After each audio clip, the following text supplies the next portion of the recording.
Welcome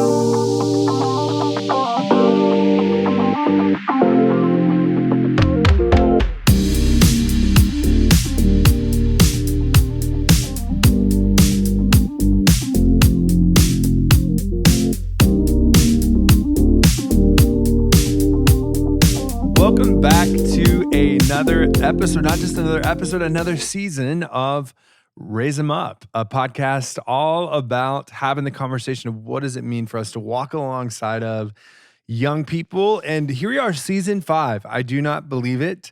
That's kind of wild. It's exciting though too, just to see the aftermath of every season as it comes out. And we have a new one this time around. And at least what's striking me when I think about the book that we're in is kind of the fun journey that we've been on in these past seasons, right? We started with season 1 in Sticky Faith, right? Fuller Youth Institute. Yep. Season 2 took a shift, right? Yeah. Over to the Spiritually Vibrant Home. All right.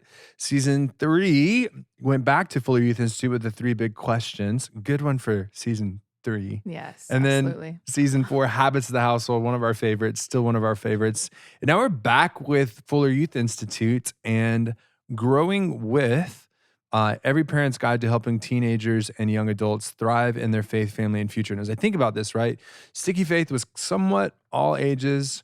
Spiritually Vibrant Home, certainly all ages. Growing with, a little bit more targeted toward teenagers. Last time, all ages, but particularly maybe a little more helpful for the younger kids. Now we're in definitely the adolescent / young adults. And for season 5, I guess we should establish this. Who all is joining with us? Because some people are watching the video and seeing this, but then some people are just listening up. So my name is Pastor Lee Hope, next gen pastor here at Trinity Klein, or I guess the full title. Someone pointed this out to me recently. I said in the service, full title, pastor of Next Generation Ministries. There you go. Which means I get the joy of birth through young adult, right?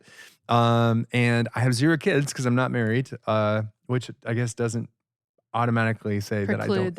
Exactly. But I've been working with youth for 19 years of my life. So people younger than me, at least. So I'm all about the conversation of raising up the next generation. All right. So who else is with us today? I'm Melanie Schultz. I'm the director of adult discipleship. And previously I've been a high school teacher, stay-at-home mom. So I've had some experience with teenagers, young adults, but my own kids are not at that age yet. So I'm getting this information early. Way early, very early. Hopefully it's helpful to you. Yeah. All right. And we have Jayanne Martin. I am the director of kids ministry here at Trinity Klein, so kindergarten through 6th grade. I have taught elementary school for lots and lots of years, 2nd, 3rd, and 4th grade. And I have 2 daughters. One is 15 and one is 18. So this book is like right in my sweet spot. Right in your sweet spot. But I will say, if your kids aren't high schoolers yet or teenagers yet, after just reading the first chapter of this book, this is going to be great preparation for that. So don't say, oh, it's for parents with teenagers. I don't need it. No, I feel like if you have younger kids, join us. Absolutely. Read now. Because I always felt like life was so easy when my kids were little. I was a great little kid mom, and now I'm having to learn everything. I wish I'd have known some of this before. Absolutely. Well, and it's funny. I kind of want to ask Melanie, as a mom of youngs, right? Have you found even this first chapter to be, and that might be a good point to note, we are going to be starting to talk about the chapter. So I'm sure in all of our promotions we have said, buy the book, get the book, read it, but hey, the fun part about this podcast is, or just listen, right? If you just want to listen to the conversation that's going on, decide whether or not.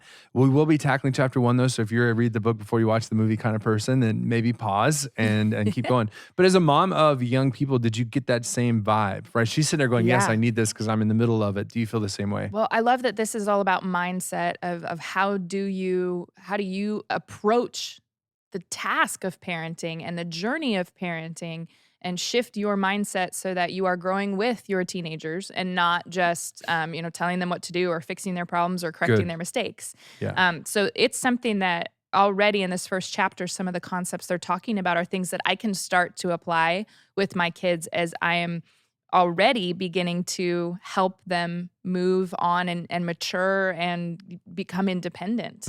So yeah, definitely. No, and I appreciate like a really, really important word you just said was shift, right?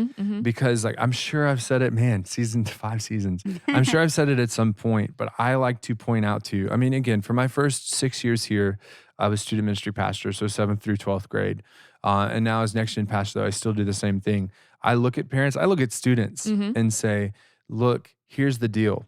After you cross from 6th grade into 7th grade, right? I consider that a very, very important milestone. The 6th grade year is a very transitional year in a whole lot of ways.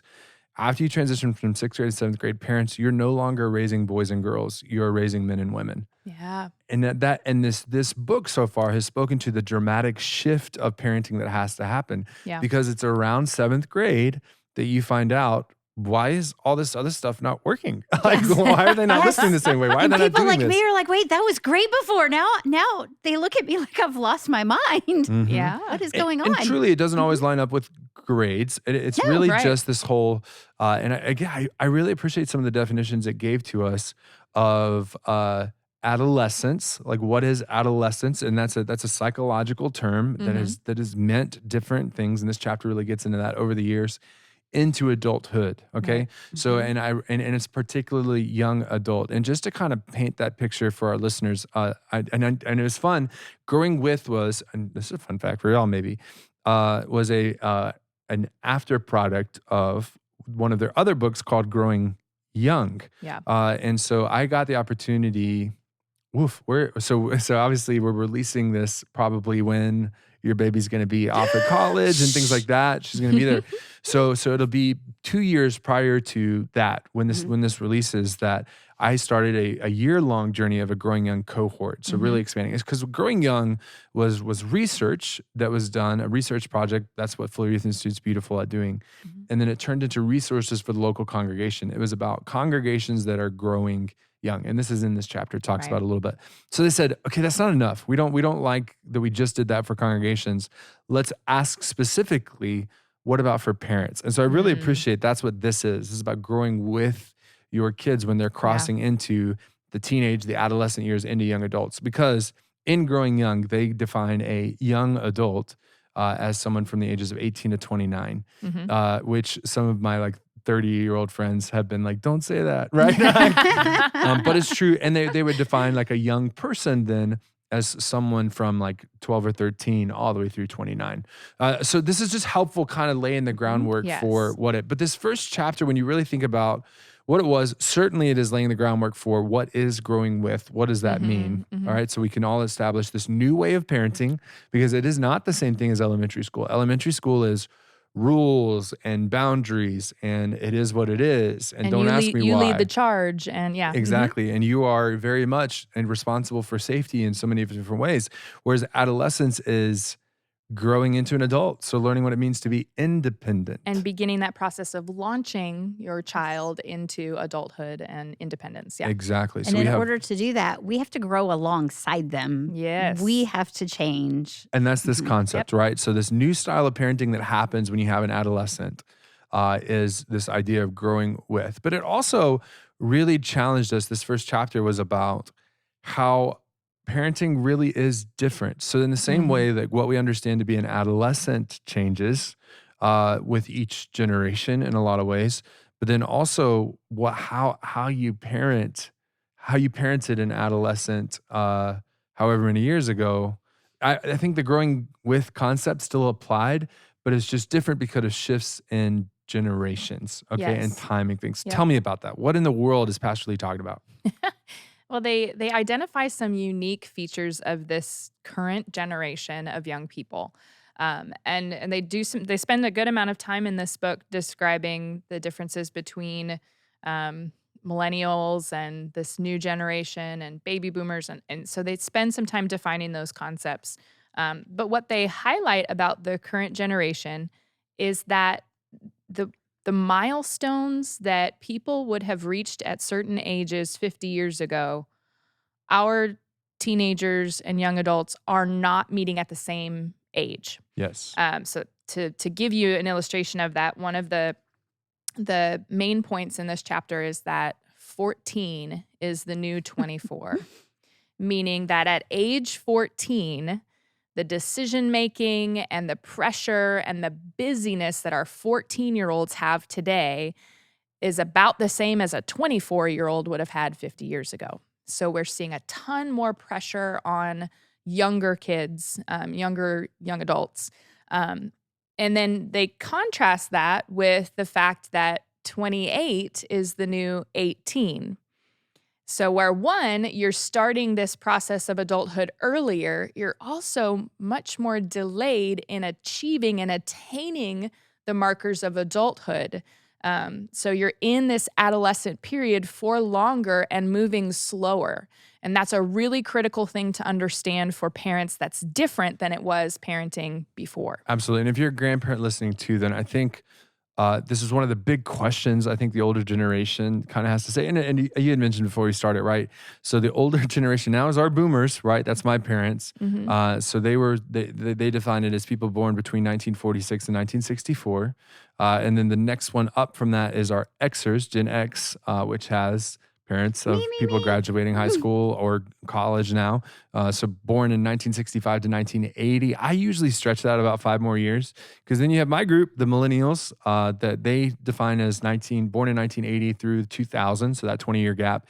And then anything after that is this Gen Z, this new group. Gen Z or iGen as they're called. iGen. Oh, yes. Yeah. iGen, which is, What does the I stand well, for? because Like iPhone. everyone has an iPhone by 2007 to 2010. And so Apple iPods were big in the 2000s. So that's why they go there. I like Gen Z. I think it works. But, well, just so the language matches up as we keep going. But I love, so deep into the chapter, it gets into this 14's the new 24, 18's the new 28. Yeah. And so let's unpack this for our listeners because this is really the, and then we'll circle back to what growing with parenting looks like. Okay. So, because that's what they're just acknowledging that I get this all the time. You keep telling me these kids are different, but I was a kid. I wrestled with the same thing. I struggled with the same things before. And like, at least for me, the number one thing I point out is, especially our young people, you think about our 7th graders. How old are 7th graders? 13? 12, 12? 13. 12, 13. Okay. I want everybody listening to just do the math in your head really quickly. We are in the year 2023. So that means these kids were born after 2010. Okay. All right. So let's just rewind a little bit. And I'm speaking for a millennial, right? Yeah. Like I feel pretty, I'm glad I'm a millennial. And I've actually had Gen Z kids say, I wish I was a millennial. And I was like, yes. But the reason why is because I grew up pre-internet. I knew what the world was before the internet. I mean, and everybody else was like, yeah, I did too. But I also, in my formative years, I graduated in 2007. Yeah. And that was the beginning of the popularity of the smartphone. That you had smartphones, it's just not everybody had them. Right. And so by the time I graduated college, everyone had a smartphone. Had them, and we were all figuring it out. And life on the internet and social media was absolutely flourishing. Yes. Yep. And that's the thing is my formative years of elementary school, middle school, and high school, it was coming on the scene. It was AIM. Yeah. Instant Messenger. MySpace. Woo! Yeah. This new thing called Facebook. Yeah. All these kids are being born into a world where they don't even know what MySpace is. Facebook is super popular and owns a lot of different things, metaverse, all this other stuff. And a screen in your pocket is normal, right? And I had someone explain it, and I know I've mentioned this on the podcast at some point before, but it's always fun to reiterate. Asking a child to go without Wi-Fi, right? And again, it sounds so bizarre to us. Was the same confusion when we don't understand how they couldn't go without Wi-Fi, right? We would be like, you can go without Wi-Fi for a week. It's okay. Yeah. That same confusion we feel is what my grandparents would have felt looking at my parents and saying, you can go without an air conditioner for a week. Right? Which is saying something in Houston, Texas. Yeah. Right? No, but they would, right? And my grandparents were you know, South Alabama and North Florida, right? Yeah. So it's a luxury. It's not a necessity. Exactly. And that's where it's like, but like my parents never grew up in a world without AC. So why would you not? Everybody has it. Everybody does it. And these kids are feeling the same thing. All this to say, their normal of how things have always been is one with a smartphone. And just look at all the studies. Please watch The Social Dilemma. If you've never watched The Social Dilemma, go watch it. there's a psychology that is happening, and when I say psychology, there's something happening to your brain when you engage with screens. And if you've only grown up in a world with screens, your brains are physiologically different. They are wired differently. Exactly, Yeah. than ours. Yeah. And this chapter doesn't even mention this, but I feel like it's to say something about it, or to not say something would be to miss a huge point, that just we see how brains can be rewired over and over and over again.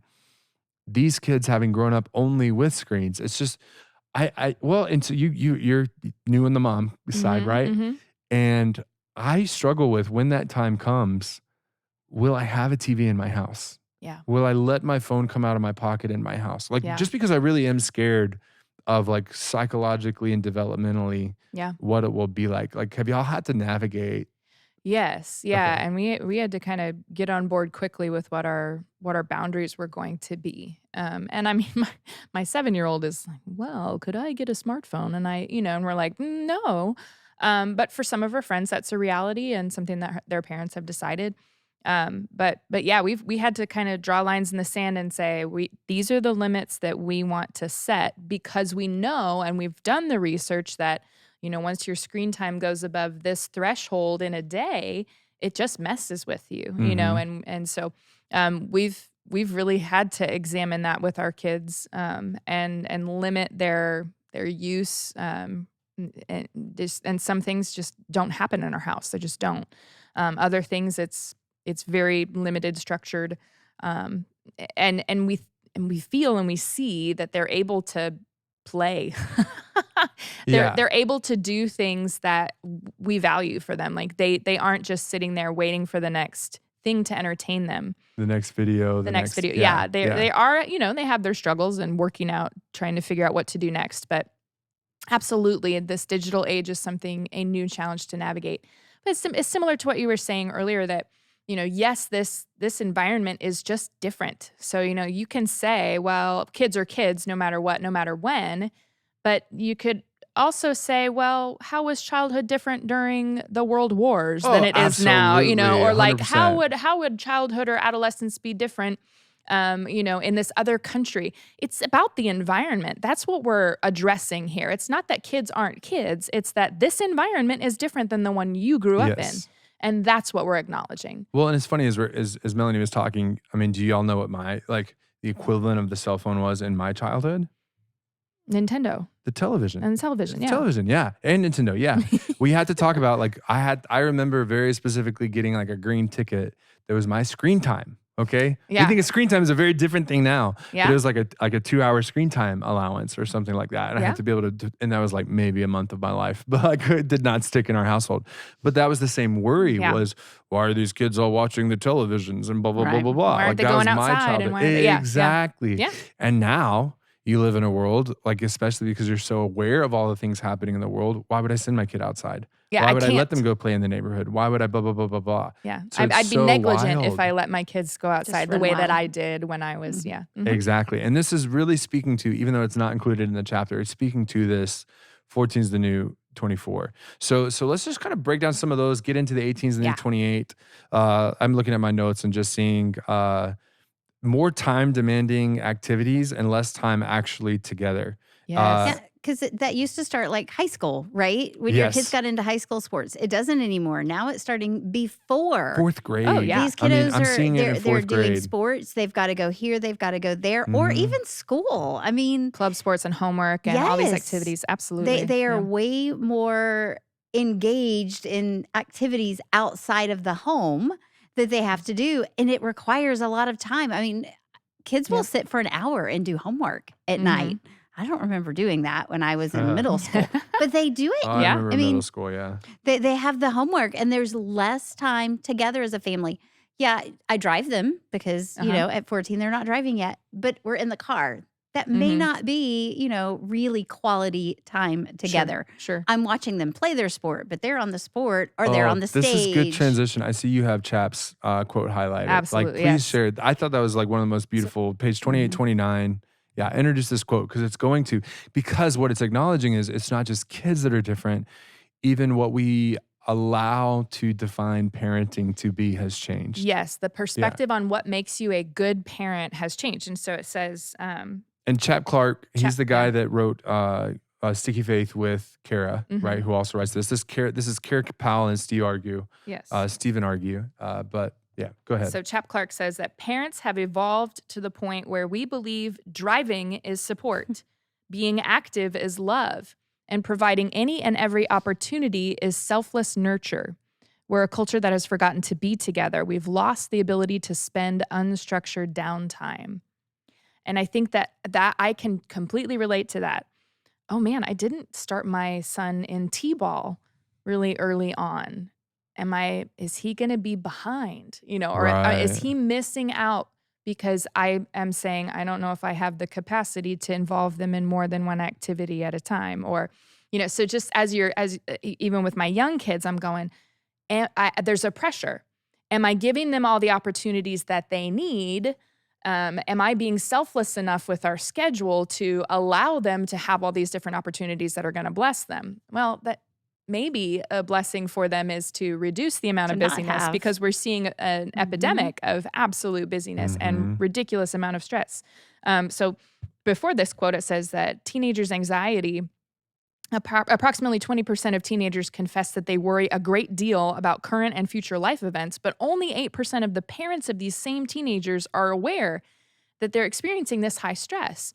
So we don't perceive the stress that they are feeling, and we are contributing to the busyness that causes them to function like 24-year-olds when they're really only 14-year-olds.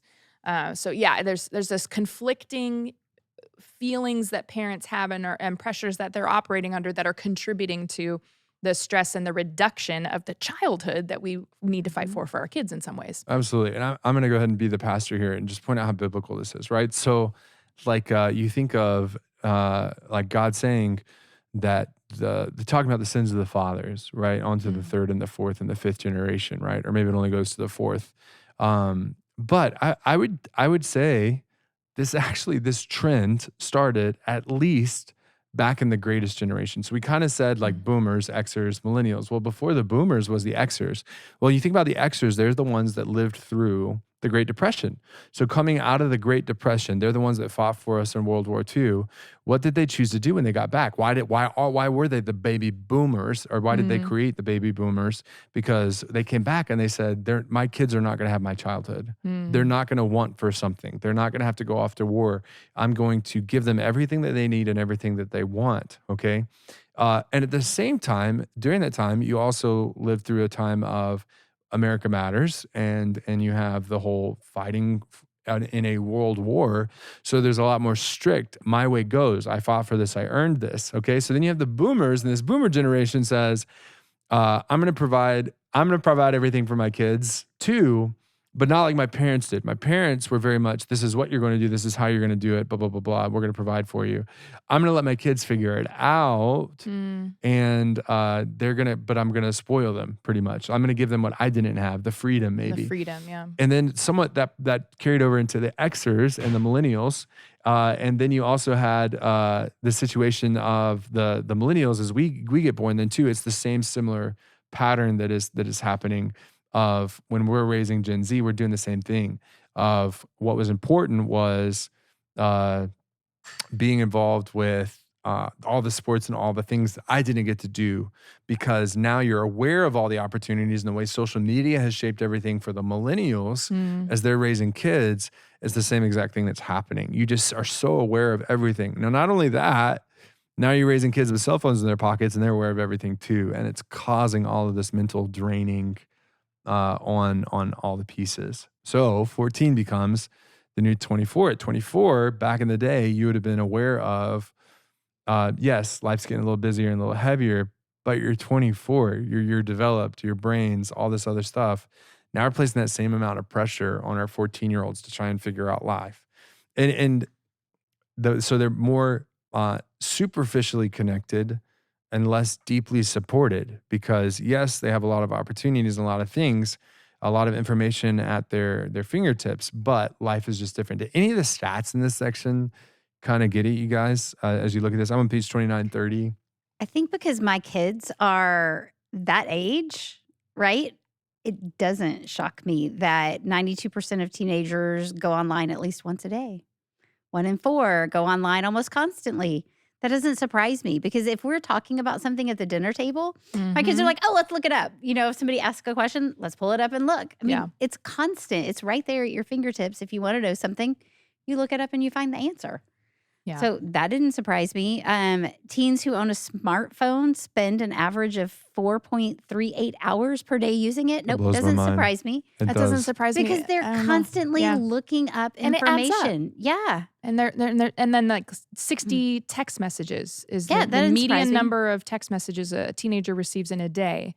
But that And doesn't that only increases That in only the years increases of 15 to 17. I'm like, especially for girls. Yeah. Yeah. So it doesn't surprise me because yes, I'm seeing it, and we're also over a decade into the age of the smartphone.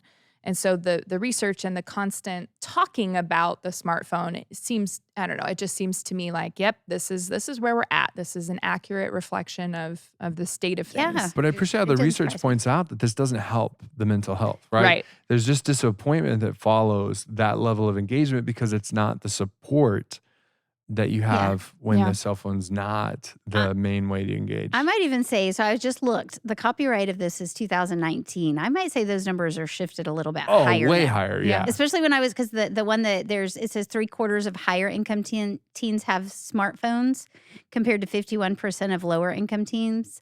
That's up. Oh, There's yeah. no Both, doubt in my yeah. mind Uh-huh. that both of those numbers are up. Oh, yeah, absolutely. So I think all of these numbers are probably a little bit higher than what they were when this was published. Well, and I think that's true. The numbers are only going to go up when it comes to the 18 is the new 28 as well. In the sense of just all the different stats that are pointed out here. I was like, yeah, that's so much higher now than 4 years ago. I mean, just how much the world has changed in the last 5 years is just incredible to me.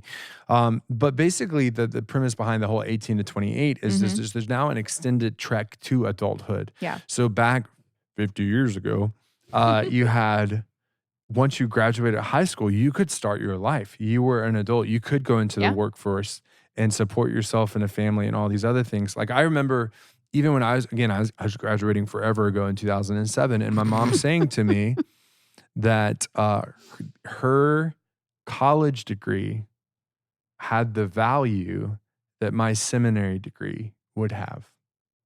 So for her actually having a college degree was being super special, right? Yeah. And now that's such a common thing that today's college degrees are equivalent to what a high school degree was in the past. And that's why I think you see a lot of first generation college grads now, is because it's more accessible, praise the Lord.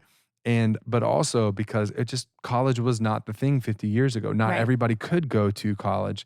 And now it's kind of the expected track because you need it in order to get some jobs and things like that. And of course, I'm like, praise the Lord for all the kids that are recognizing You the don't gift. have to go to Yes, college you don't to be have to have a successful and have a degree. great, Right. And Uh-huh. no, and it's good that you said it that way because our listeners need to hear that for their own kids. Oh, yeah. Like I have a kid, he's helping out. I've seen him more this year than I ever did in his senior year of high school because he's just 1 year out of high school, but he's going the route of a tradesperson because he recognizes the amount of money, because it is a lot about money, the amount of money he wants to make.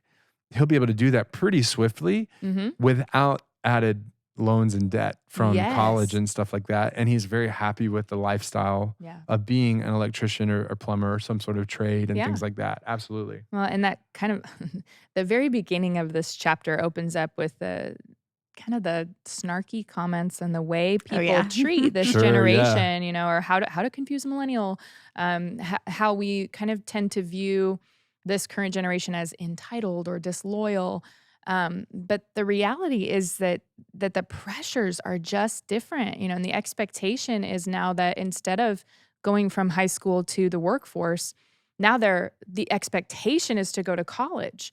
And the expectation is to finish college and have an internship and do this, and this, while they're accruing all this debt. And then why are you still living in your parents' house? And all these other things that, just the previous generation is still dealing with. And this current generation is going, what are you asking me to do?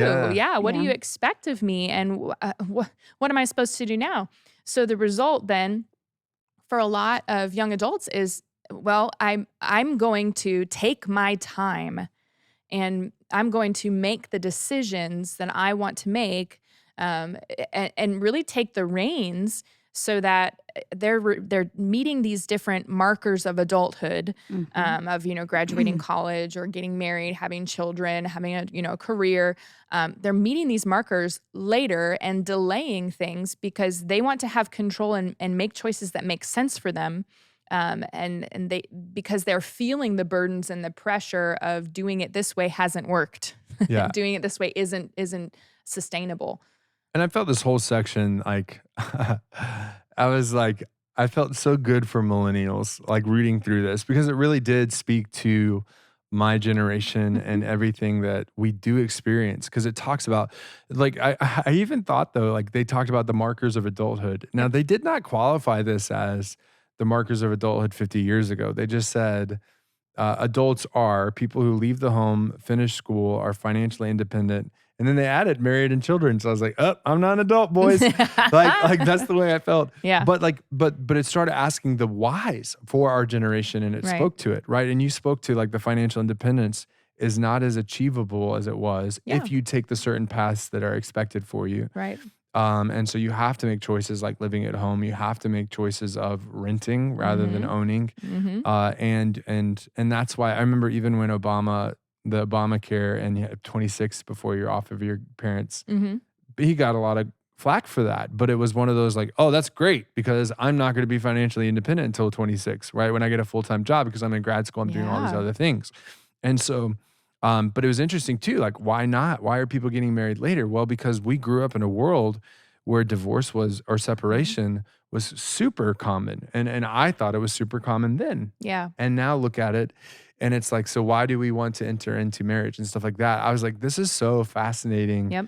Like the longer that it plays out, like it was just helping to see there's more to it than just do it this way. You can't do it that way anymore, or like it's so much harder. Yeah, and I think the difference, so the list of the events, right, the 5 key adult events, right, that make you an adult, or the markers, were from sociologists, right? They were looking at shifts over the last 50 years. But when they ask young adults, right, if you're talking to people who are actually living in that time, they have a different idea of what adulthood is. Adulthood isn't necessarily those 5 markers. It's when they're able to accept responsibility for their actions, when they can make independent decisions, and when they become financially stable. Sure. So it's a different set of markers for what they believe make them. And I thought that adults. was interesting. Because I didn't necessarily I didn't want it to have validity a little bit, like what they were saying. Because I was like, well, hopefully you can take responsibility for your actions when you're in 7th grade, right?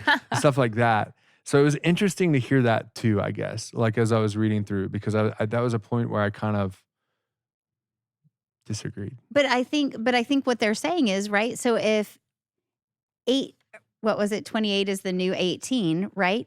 But if you were in the past, when I turned 18, right, being able to make my own decisions without my parents' input really didn't happen before I was kind of living outside of my parents' house. Absolutely. Right? So I think those kinds of things, realizing, oh, wait, no, I need to move out of my parents' house, or I'm moving to a more independent place. I don't think they're necessarily talking about accepting responsibility for your actions like we talk to our students about. Sure. I think they're talking more about, I can't run back to mom or dad to say, help me. And I definitely This agree is with more that. me having to because do I still it remember on like my my own. first year as a as a camp director. Yeah.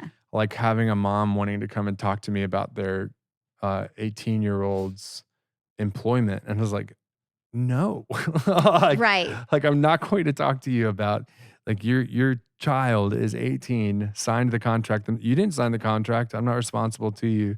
And then again, whatever lines that you're crossing as far as what can be shared, can't be shared type things. I was like, this But I is think different. now parents are doing that continue. I mean, like if you talk to college professors, how many of them have had the students' parents come talk to them about their students' grades in those 18 to 28-year-old? I mean, attempt, right? Yeah. Well, and so this is a good conversation for our listeners of like, if that's you, don't do that, right? And I totally get you are the one paying for the education in that situation, right? That's usually what I hear from parents as well. I'm the one paying for it. And I've seen, again, attempt is a word for it because college professors won't They put up with can't. it. They They're not can't. allowed to. Yeah. Yeah. And so it's one of those things of your accountability is not with the people that are receiving the money. Your accountability is with your child. If you want to know things, you have to go through your child. And maybe you say to them, maybe, right? Because 18 is the new 28. I need your access codes to your grades. I need your whatever. If I'm going to pay for this, you're going to give me those things because you want the accountability for it. You don't want to be surprised. But you can't expect to go to the college for them to give you that information. It's just not going to happen. It's not the way the world works, you know? So it's, yeah. Well, and that highlights part of this book. Like, why are you tuning in right now? Why might you want to read this book?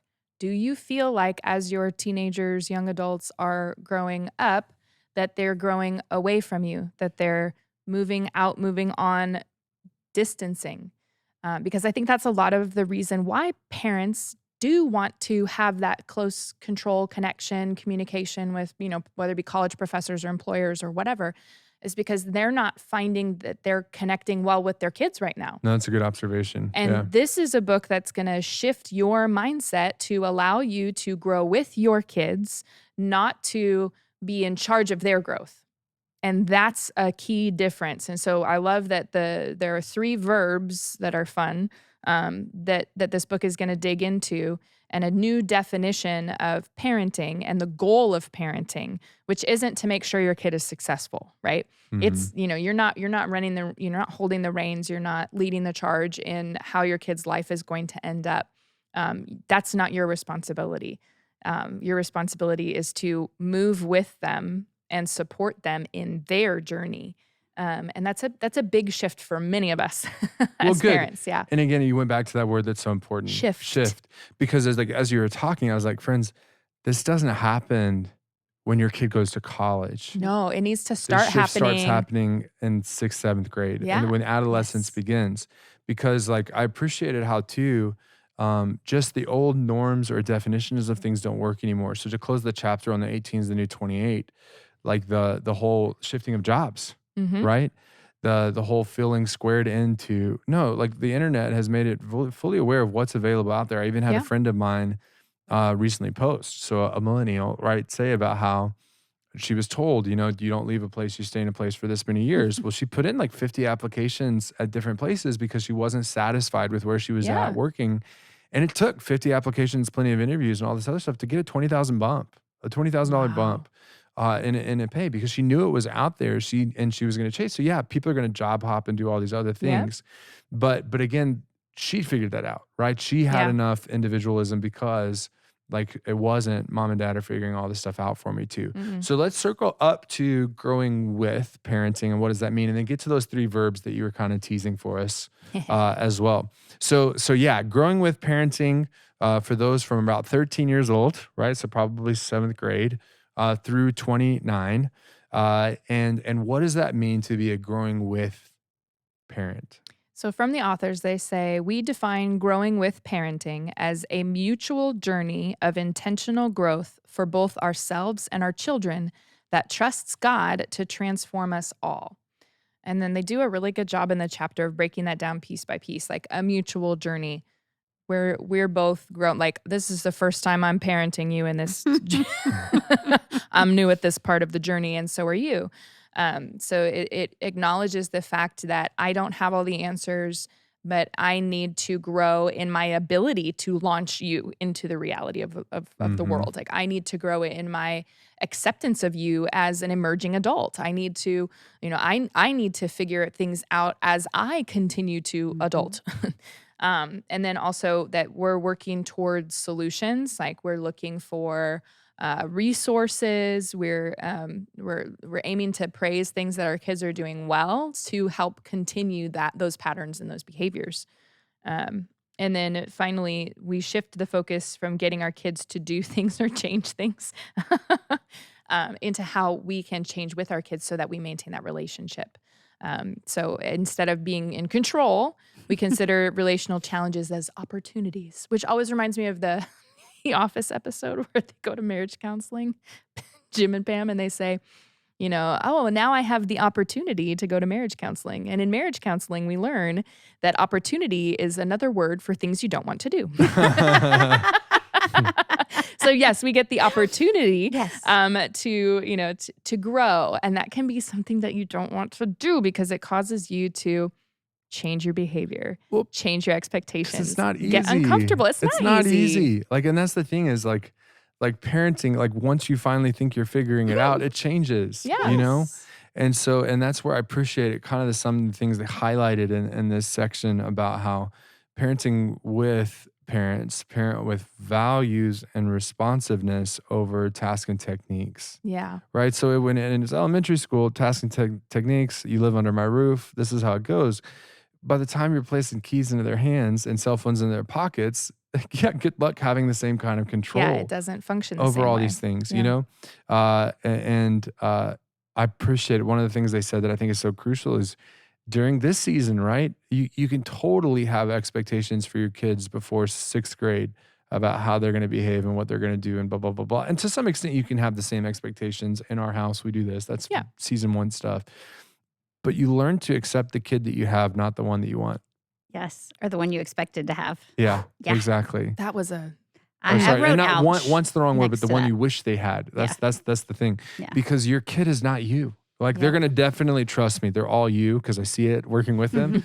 But they're going to get your different pieces and all this other stuff, but they're going to have their own individual journey and they figure that out. And they're the only ones after 7th grade to get the full experience of what that means. Because in many respects, before that, in the early elementary school years and all this stuff, you're pretty much living every moment with your kids.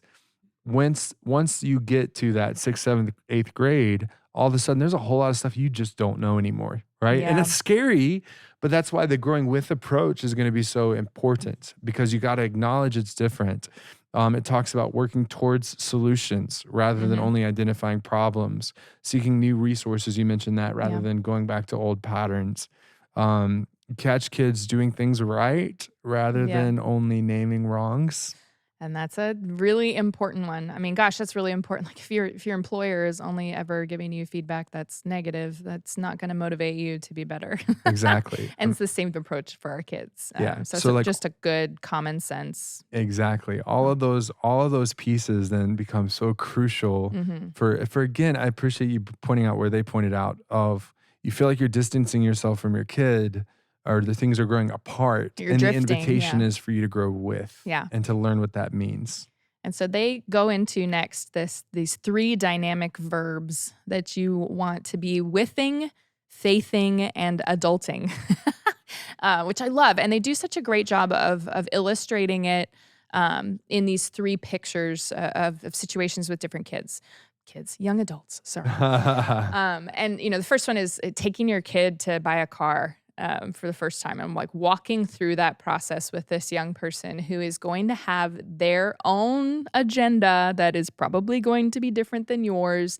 And instead of taking the reins, how can you be a sideline support system and a guide rather than the boss? And so they're very honest about the struggle between wanting to go and talk to the salesperson and, hey, I think you need to look at this car that's not even on your list. And oh my gosh, that's the most ridiculous criteria ever that you want a bubblegum pink car, whatever it is that's on this kid's list, young adults list. I'm so sorry.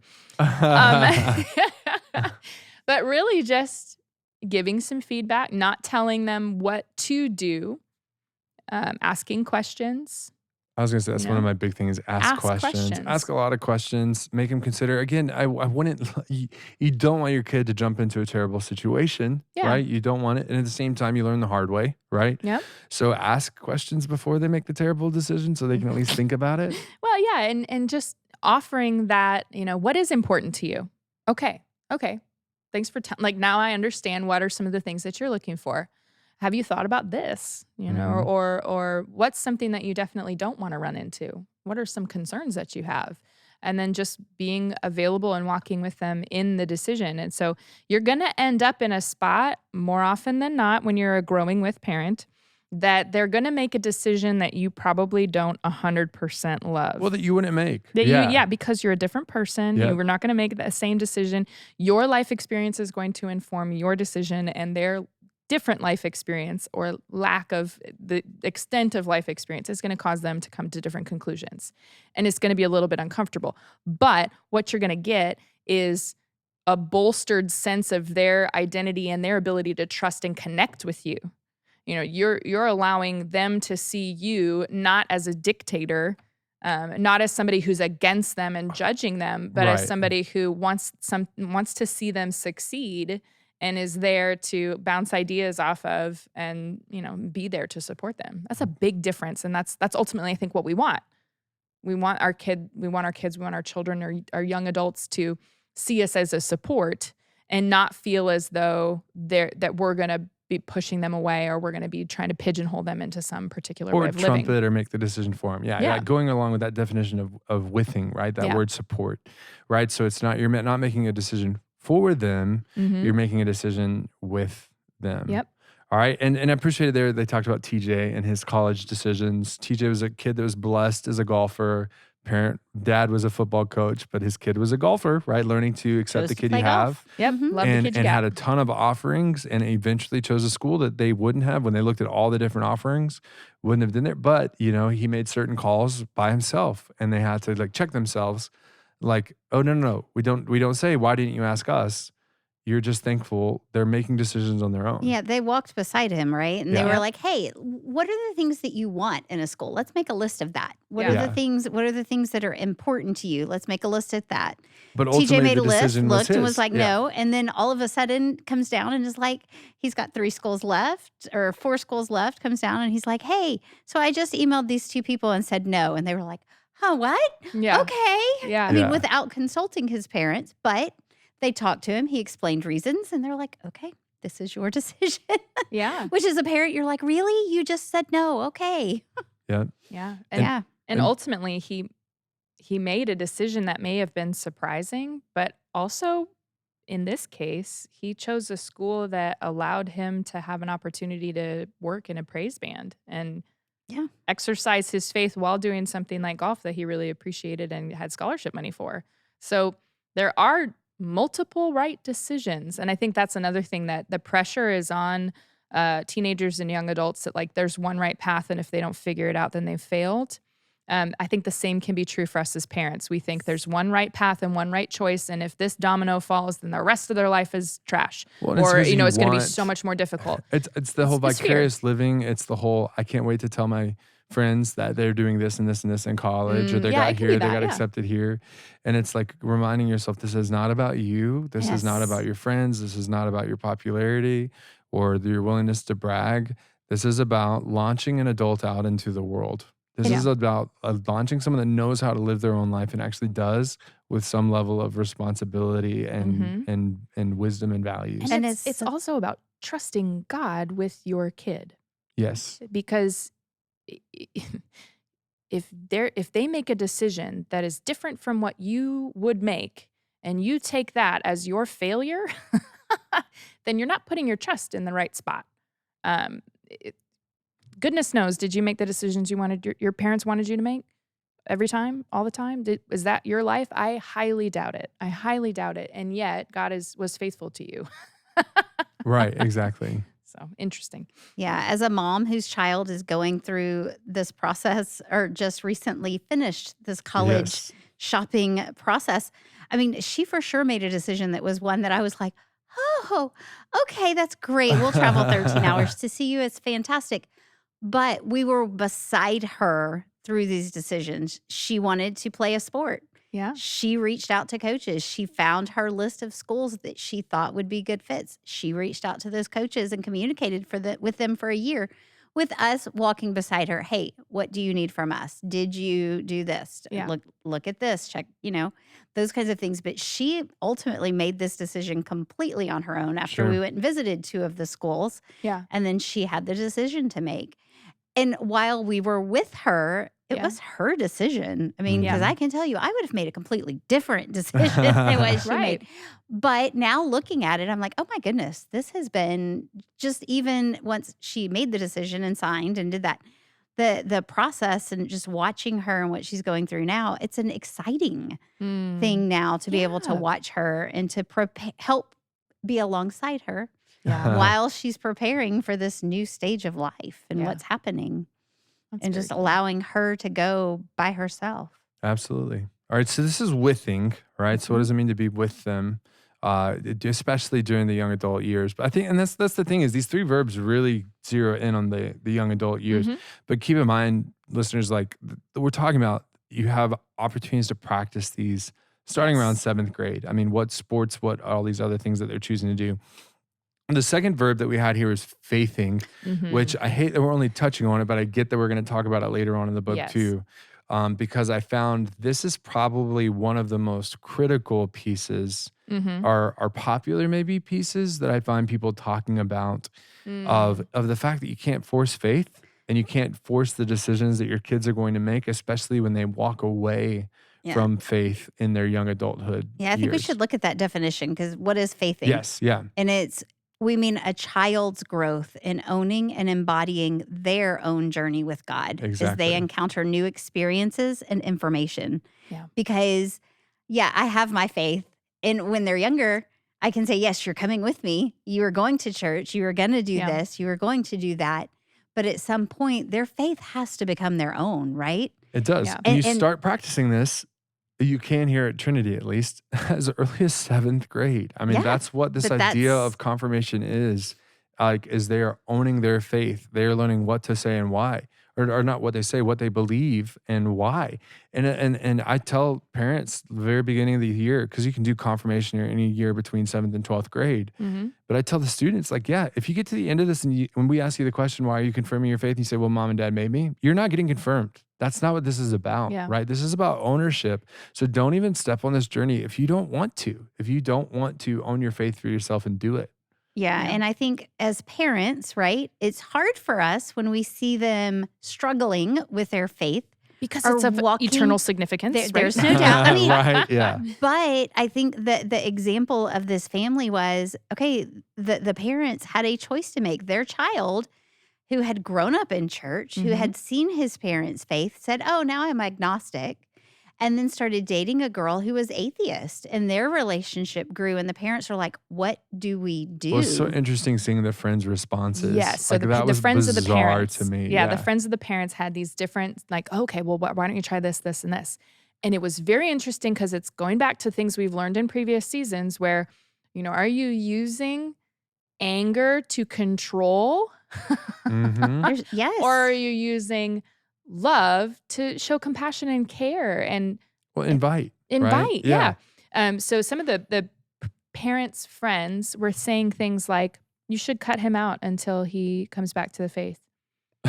Oh, what? Yeah, that's a bad idea. If anybody doesn't hear that, like as a bad idea, it's a really bad idea. Don't do that. Don't It's a cut your bad kid off. idea. Yeah. That's what were some of the other ones? Help me remember. Um, Take a stand for Jesus by evangelizing to the girlfriend. So like make let's her beat her your in the head mission. with, let's pick up your Bible. Every and- time you see her, Mhm. make sure that you tell her how much Jesus loves her and invite her to come. And it was like, ooh, that you're turning this person into a mission field, and all she's going to perceive from that is that she will only be welcome to be If in relationship she- with your son Mhm.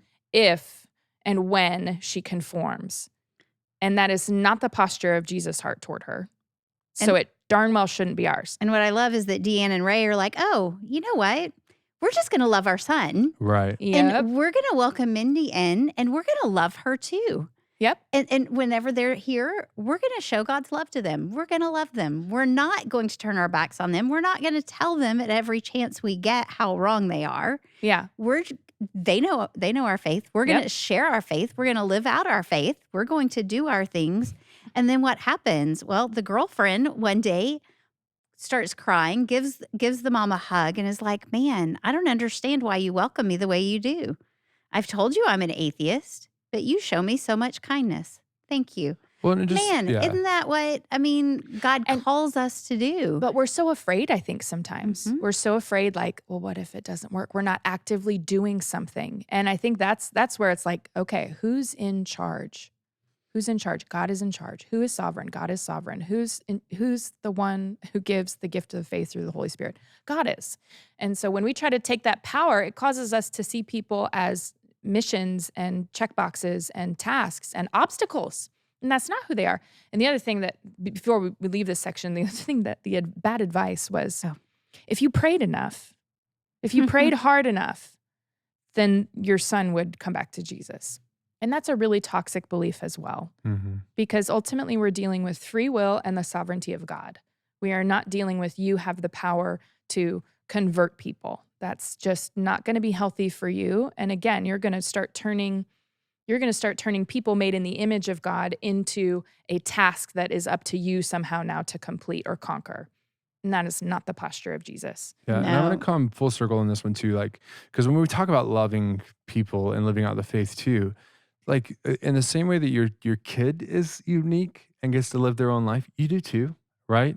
So I'm not asking you to like, oh well, they want to have brunch on Sunday and I want to go to church. Go to church, right? You get to make that choice. You're living out your faith, responding that way. You don't have to cave at certain areas of your life. In the same way too, like speak the truth when the opportunity comes, when it's Right. invited, when the conversation is there. Don't back away from what you believe, but do what Scripture calls you to do and speak the truth in love and with gentleness and respect. You know what I mean? So I think sometimes it's well, I'm going to keep on living my life and love God and blah, blah, but I'm never going to say anything. And I'm like, well, that's foreign to Scripture. Like you don't have to hide who you are either. Yeah. Like be you and be the fullness of who God calls you to be. But similar to what we're talking about, it's not attacking people. It's not Right. like, because that's the thing is I'm very confident I could sit down with any rabbi or imam, right? And we could talk about what we believe, acknowledging fully that we both believe the other person believes something entirely different than what we believe, which means, right, if you're being honest, right, you think what I believe is a lie, I think what you believe is a lie. And again, as I say that, I'm not calling them a liar or an idiot or anything like that. I'm not being demeaning about what I'm saying. I'm just acknowledging the truth of what it is. And we can speak that way to each other in a way that is Still respectful and loving. respectful and and received and acknowledged. And again, not shying away from who you are as a Christian either. Yeah, and Deanne and Ray, they continued to love them. Yes. And they continued to share their faith Yes. with them. They never said, oh, no, we're going to stop going to church Right, because you exactly. Yeah. don't. No, these two young people are seeing them walking in their faith and seeing them loving others because of their faith. And then because of that, they were able to see occasional sparks of openness to faith, right? Yeah. Great, here's my opportunity. A door opened. Yeah, we exactly. get to talk. We get to share Yep. in a more intimate way. But so you want to go to brunch? You know what? We're going to go to church. Let's go after.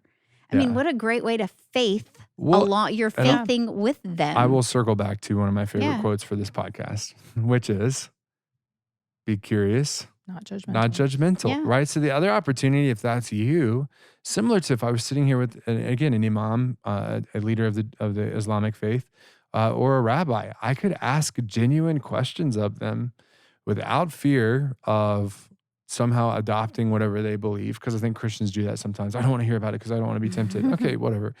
And also without any desire necessarily, right? Because we all desire people to know who Jesus is and come to faith in him. Right. What maybe the better word is no expectation that they're going to change their mind either. I would just love to ask them a number of questions. And the same could be said for your atheist, whatever, right? Or your agnostic, whatever, especially your children. It's okay to ask questions, but if you're coming from a place of judgment or fear, don't ask the question. Thank you. Yeah. Yes, it's Yoda all over again. Oh, tell Fear, me. Yeah. fear leads to anger. Yes. Anger leads to hate. And hate is the path to suffering / the dark side, if you misquote it, but it's still appropriate. When fear is ruling you and you're worried about losing your kid, then you're probably not in a good posture to be making decisions about, or like making big steps Or toward having a conversation. Yeah. Honestly, Yeah. seriously, if you're terrified and judgmental, don't talk to your kid about this stuff. Go talk to someone else, a counselor, a pastor. get them to ground you, Yeah. right? And listen. Yes, to get ready to listen, to be curious, Yeah. right? Okay, so you don't believe in God. Um, Tell me s- more about that. Tell me more about that. Where did you come to that conclusion? Yeah. What, like, it's kind of like the whole God in the garden.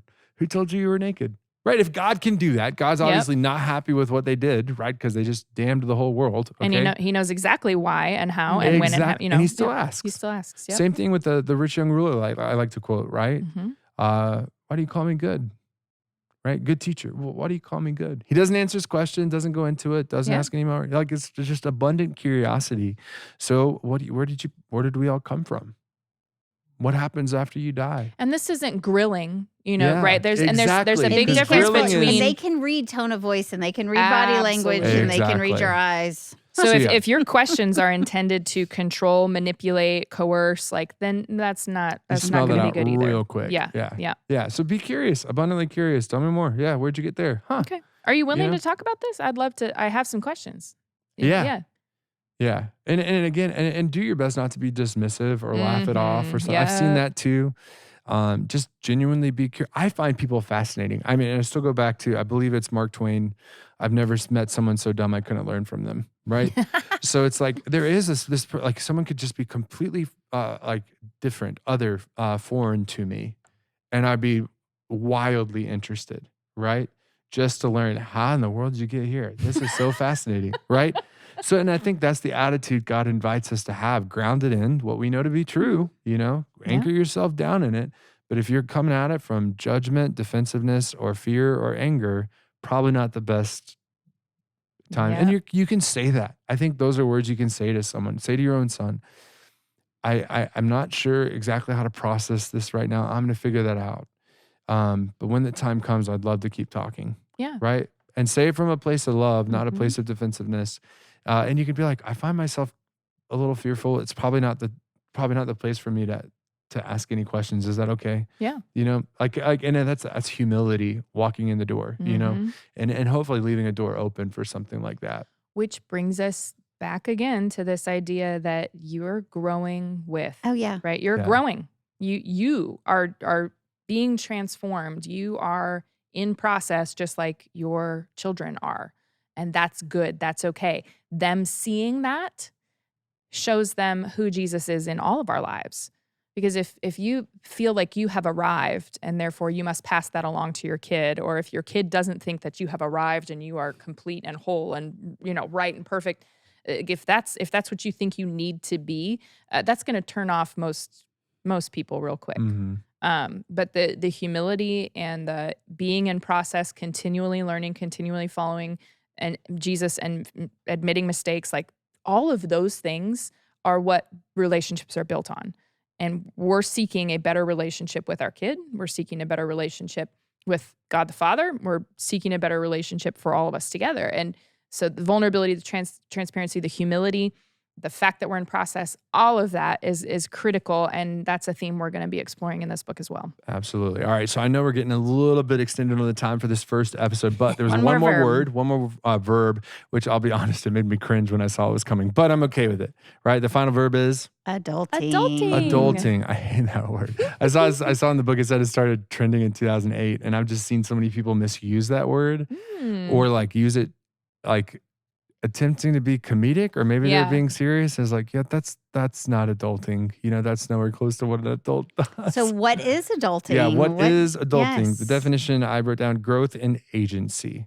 Mhm. And I know there's longer pieces, but that was It's my summary piece. A Yeah. child's growth in agency as they embrace opportunities to shape the world around them. All right, I know that's a fancy word for somebody listening right now. So what Yeah. does growth in agency mean? My ability to be in control, to take charge, Or do make things. decisions, to do yeah. things, to complete things. Yeah. My Yep. efficacy. My You're And I actually love the- growing in agency when you learn to tie your own shoes, when you Mhm. learn to fry an egg, when you learn to make a sandwich, when you learn to wash your clothes, when you learn to pay a bill, when you learn Drive to a work, car. get a car. Yeah, exactly. You're growing in agency, your ability to do things. Yeah, I love the example that they give, right? So Krista is getting ready to go to high school, got to pick a foreign language. Mhm. Parents think Spanish is the best option. She's taken some in middle school. Well, They live in Krista, Southern California. All these jobs, I mean, reasons. lots of good Abundant reasons why reasons. blah, blah, blah. Spanish would be Yeah, great. yeah. And, as a mom, yes, Spanish is a fantastic language for them And to how learn old is for she? Remember? future. Yeah. She grade. was in 8th Yeah. grade. Going to high Yeah, school. yeah, Yep. yeah. But towards the end of 8th grade, she decides, no, I want to do ASL. I want to do American Sign Language. And her parents are like, no, you need to do Spanish. Yeah. Spanish is the best thing. We're going to pray about it. We'll talk about it. Yeah, we still think Spanish is the best thing. Well, Krista is like, you know what? I'm going to change their mind. And so she does some research and she creates a presentation for her parents about why sign language. And y'all, my children have done this. Like, No, this I have is real. This I is a love it. great tool for parents. This is fantastic. I mean, like, she has created a presentation expounding on the 10 reasons that she should take ASL. And her parents sit and listen. She's 14 years. And the parents are like, man, in 14 years, she has never done this much work on She's something never been like this this. passionate about it. This Yeah. must be something that is important to her. And so what do? They say, you know what? You may take ASL. Do they think today that it was probably the best decision? No, they still think Spanish would have been better. More useful, more, But- yeah. You know what? She took it. 3 years later, she took it. Mm-hmm. It was a baby step for Krista to, become in control of a decision. And it was a baby step for mom and dad Oh, to let go absolutely. of the control in that No, straight decision. up, there's a couple here connected to the congregation and like their parenting strategy. I remember when dad explained it to me, and I remember I had so many questions, but I was like, I need you to just teach a class on how you chose to do things, because like one of their things is like they will often tell their kids PowerPoint presentation. Now, I don't know what venue it is now, but Yeah. like in order to do something, to make a choice, to make a big decision, they had to present a PowerPoint presentation to the parents. And after that presentation was going to be a yes or a no. Right. And this is the Wow. same Like, it changed family. my mind, Yeah, it changed my mind. Yeah. Like, and right now it's just no to either option. So you have to convince me one way or the other of it. Now, this is the same group that I loved what they did, that group, family parenting duo, that like, instead of like when I was growing up, it was, if you mow the lawn, you get $20, right? So that was what a chore was. That's how it went. Right. No, they said, all right, we're looking at our budget. We would typically spend this much on clothes for you, this much on maybe a drink, like a soda for dinner, this much on new clothes or new things that you would need, Yeah. this much a year. Like they figured out what they were comfortable with that number was. And that was basically their like paycheck, because chores were just something you did. If you lived in their household, you did the chores. So, and here's your paycheck for it. Now, they did not tell them what they had to do with the money they received. See, that's the fun part. Okay. So they would have purchased jeans and shoes and whatever. So when they went out to a restaurant, if they wanted a Coke for dinner, they had to pay mom and dad the amount for the Coke, because mom and dad were going to do the bill. Oh my goodness. Yeah. Okay. And so they would make their choices. And so it was like, I would have bought you a shirt, pants, and shoes. But to them, I'm going to go over here, get a cheaper set of pants so I can buy more expensive shoes. Same thing like a cell phone or Right, cell phone yeah. bill type thing. Yeah. Right. Fascinating, because it's growing an agency. So PowerPoint presentations. And then again, maybe somebody will be listening to this. This is fascinating. Who is this? And I'll see if I can share their contact information. But My daughter, when she was in 4th grade, begged for a rabbit. Like, she wanted a pet rabbit, wanted it. And we're PowerPoint like, presentation, give it to me. nope. Mhm. We knew nothing about rabbits. Well, you know what? So-and-so, they have a rabbit. Let's go visit them. We go to visit them. She brings her notebook. She asks questions. She is writing down. She had Oh my questions. She's writing gosh. down Yeah. answers. And then she goes home and she creates a notebook for all the care and all the things that she needed. Yeah. And then she presents the notebook. Yeah. And she's like, this was not us. This was the child that was like, oh, they don't want me to have a rabbit. Well, I'm going to convince them. I mean, she did all of the work Wow. for the rabbit. Because And I'm like, man, how often do you great. see? How often do you see? I hate it. Like, oh, I want a puppy. I want a puppy. I want a puppy. Well, you're gonna have to work for it. Okay, and then they do it, and then a year later, You mean they get Uh, the puppy, right? they get it, and a year Yeah. later they're sending it off. Right? I They're will say sending the bunny puppy is now away. my pet most of the time. We've now had this. We have a bunny that's what like a- immortal. We've decided. But He will never what die. I'm saying is, parents, before you just give in to something that they want, even the cell phone, okay, the Mm. cell phone, the pet, the new shoes, the whatever, give me a PowerPoint presentation. Tell me why. And if they convince you, sure. Like, but if they're not convincing, don't give it to them. And again, easier said than done, Yeah. says the guy with no children.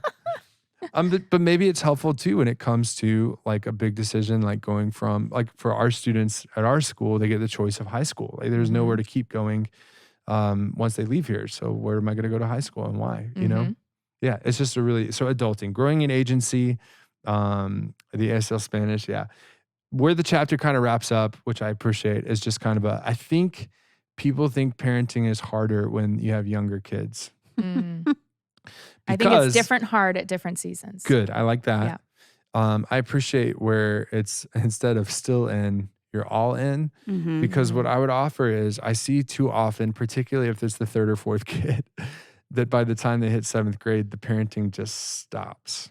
And I think the thrust of this book that you really have to get behind is, no, it just gets different, but it's still going to take everything that you have until they're truly launched. And when I say that, I mean, it's probably it's a different relationship, but it's through the 20s. I mean, it really is. And so again, I appreciate it's going to mean more patience, which is surprising, right? Less controlling. Yeah. And more attentive to their values and who they're becoming. Yeah. So I thought that was a really crucial place to kind of stop on or to land on, was just recognizing in this graph that apparently it's going to be filled in for us of going back and forth, up and down in this growing with journey, is recognizing, no, it's not take the foot off the brake. It's just a different level and different paradigm, honestly, like just a wholly different setup for things. I think there's plenty here, and this is a book that has a lot of promise in it already. I'm excited to unpack each of these different verbs and all of it. So excited for y'all to join us. Yeah. So let's see. At the very beginning, it mapped out what we're looking forward to, folks. Number 1, the landscape of today. Got that. Check. Chapters 2 and 3 are going to talk about these new paradigms for parenting, to give you an idea. And then chapters 3 through 8 are going to be our favorite stuff. Yay! A menu of practical ideas. Yay! Okay. So again, it's going to take us a few more episodes to get into the nitty gritty practical of things, but at the same time, I feel like we got into some practical things in here today. So, with that, folks, thanks for listening. Thanks for being here. We'll have different voices come on as we usually do. We typically have a panel of 4, so look forward to that as we keep on with this season and growing with. I was about to say growing young. Kara Powell and Stephen Argue, Argue, that is his name. And I've seen both of them in the Growing Young cohort. They were on the Zooms, so it's kind of wild.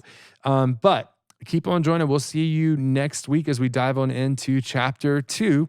In the meantime, share this episode, whatever you're listening it on, someone that you feel like you want to continue the conversation with. You can certainly find us on Facebook too and continue the conversation there. We love the opportunity to connect. Again, if you're looking for us on Facebook, you can just search Raise 'Em Up Podcasts. Make sure you include that word podcast. It'll be a whole lot easier for you to find us. But in the meantime, just keep that conversation going, and we'll see you next time.